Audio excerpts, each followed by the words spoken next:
David బ్రెనార్డ్ అనే భక్తుడండి. ఈ భక్తుని గురించి మనం చదివితే ఆశ్చర్యం అనిపిస్తుంది. ఏంటో తెలుసండి? ఎంతటి పవిత్ర గలవాడో తెలుసండి ఈయన? 6-7 గంటల పాటంట మంచులో ప్రార్థించేవాడంటండి. ఆయన చూడండి, మనమైతే మంచులో వెళ్ళడానికే భయపడతాం కదా!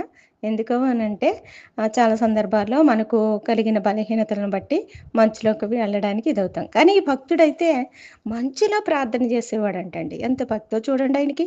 ప్రార్థన పాపిని పరిశుద్ధపరిచేదిగా ప్రార్థన మనకు కనిపిస్తుంటుంది.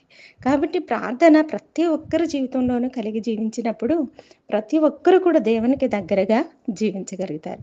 అటువంటి ప్రార్థనా అనుభవం మనం కూడా కలిగి జీవిందామండి.